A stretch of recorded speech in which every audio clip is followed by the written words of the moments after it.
अब कोई कहे कि हम बीज बोते हैं, राम जपते हैं, कोई कहे कृष्ण जपते हैं, कोई कहे अल्लाह जपते हैं, हम खुदा जपते हैं, कोई ज्योत निरंजन जपते हैं, कोई ओम जपते हैं। अब ये बीज है, ये नाम अब बीज है। अब जिस नाम का जाप जिस ढंग से करोगे उसका लाभ आपको वहीं तक का मिलेगा। राम और विष्णु भगवान का लाभ लेने के लिए राम और कृष्ण का जाप बंदी छोड़ना नहीं बताया। ये आदरण की दृष्टि से आदरणीय ये नाम है, पर मुक्ति के नाम राम और कृष्ण या ये नहीं है। उनका आदि नाम जो जब से सृष्टि रची थी, कृष्ण कोई आज का नहीं है, जब से सृष्टि रची थी ये तीनों देवता बने आए थे, इन तीनों का आदि नाम सतनाम स्वरूप है। ब्रह्मा जी का सतनाम वो हम जाप करते हैं रोजाना, और हमारे बच्चे भी जाप करते हैं प्रतिदिन 108 बार। 108 नहीं, 108 गुना में 4, 432 बार एक इष्ट ब्रह्मा का। और विष्णु जी का आदि नाम इसमें लिख रखा कि जब तक सृष्टि रची थी उस समय विष्णु जी का यू नाम था। अब मेरे 100 नाम धर लो आप, पर असली नाम तो असली रहेगा। बैंक में तो पैसे कटाऊंगा तो उस असली नाम तो लिख देंगे।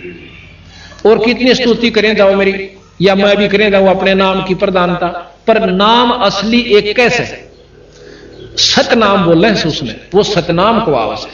विष्णु भगवान का भी सतनाम एक से जो इसमें लिख रखा है कबीर साहब ने और गरीबदास जी, और शंकर भगवान जी का भी सतनाम है।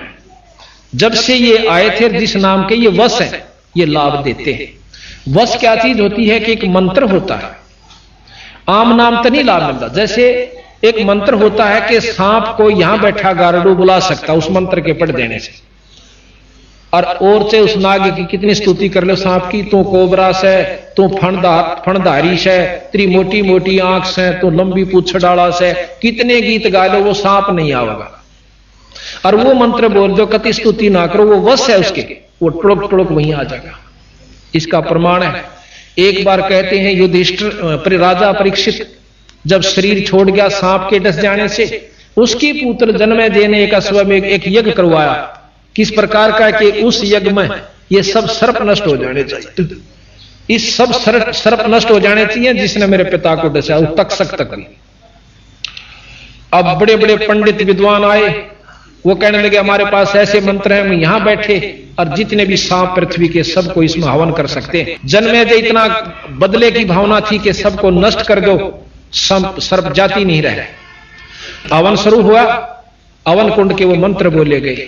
पृथ्वी पर जितने भी सर्प थे आकर के नो लेंडे के लेंडे, यानी टोड़ के टोड़, गुच्छे के गुच्छे और हवन कुंड के अंदर भस्म हो रहे हैं।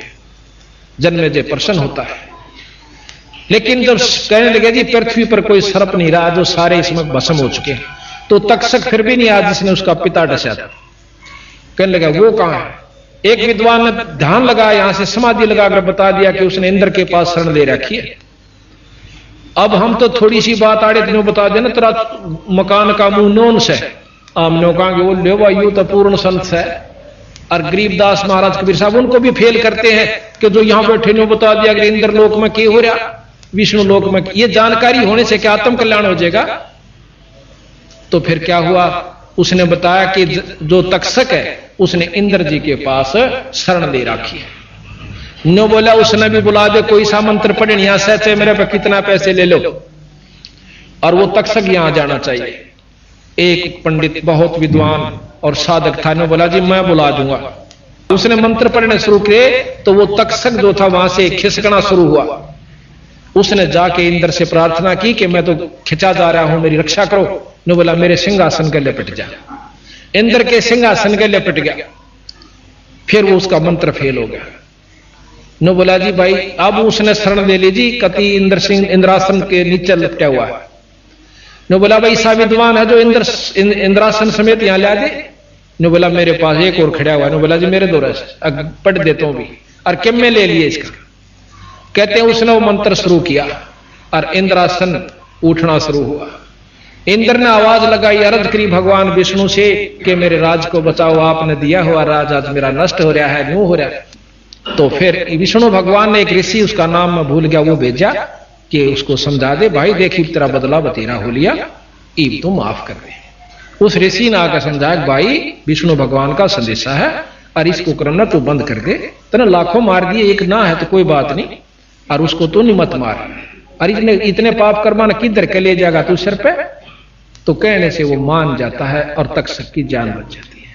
अब महाराज गरीबदास कहें कि इसे शब्द और इसे मंत्र बोलनी है, और ईब कोई बोल देने एक सांप न बुला देता हम क्यों के समझ लिया उसने, तो उनको भी महाराज कहें ये गधे की जुनी में जाते हैं जो ऐसे साधक है। और हम थोड़ा सा नो कहे कि इतनी ऊंचा उठ जाया करे बस क्या क्या कहने। तो ये जो हमने ना तो ज्ञान का बेरा और ना अपना साधक साधना, तो हम इनको सब कुछ मान बैठे जो कति मानन के नहीं थे। अब हम साधकना के ऊपर आते हैं, तो उन पांचों उनके सतनाम है, इस प्रकार इन नाम के वो वश हैं, और इस नाम के जाप करने वालों को उनको ये नाम देना पड़ता है। अब हमने मनमुखी नाम धर लिया, 1000 नाम धर लिए कृष्ण जी के, विष्णु जी के। इब पानी पा चाहिए अपन, जल चाहिए, उसके 3 नाम धर लिए, जल पानी जल पानी नीर, जल पानी नीर, जल पानी नीर के तो कोई आयो भाई पानी चाहिए तो जल कह दे भाई पानी पीऊंगा जल ला दो। और न्यू बेवकूफ मन तो कोई सा लगता नहीं। गरीबदास जी कबीर साहब कहते हैं कि जल पानी नीर, जल पानी नीर, और भी धर ले वाटर, जल पानी वाटर, जल पानी, ये कोई तो कोया एक का नाम तेरा अगर सही उसका सह तो भाव ये से कहने का कि हमने ना तो ज्ञान का बेरा और ना अपनी साधना, और शास्त्र पढ़ने लग जाए आदमी पागल हो जाए, आखिर में नो का भगवान सही नहीं, ओ उस मोड़ जा रहा है, वो उस तोड़ जा रहा है, वो नो का विष्णु बड्डा है, विष्णु शंकर पुराण का है, शंकर के बराबर कोई शक्ति नहीं। तो हम ये शास्त्र आपको पढ़ के सुनावांगे, क्योंकि 7 दिन का समागम है, ये एक नहीं। ये मेरे पास विष्णु पुराण, शिव पुराण और सत्यार्थ प्रकाश, महाभारत, रामायण, गीता जी, ये सब के रखे हैं, इनको पढ़ के सुनावांगे और फिर इस गरीबदास जी में लावांगे। इन जो लिख रखा है वो बिल्कुल 100 का 100 सत्य है। जब ये सत्य हो सके तो जो इन और बता रखी ऊपर की वह कौन सी गलत हो जाएंगे कि साधना एक और करनी है जो आप नहीं करते। बोल सतगुरुदेव की।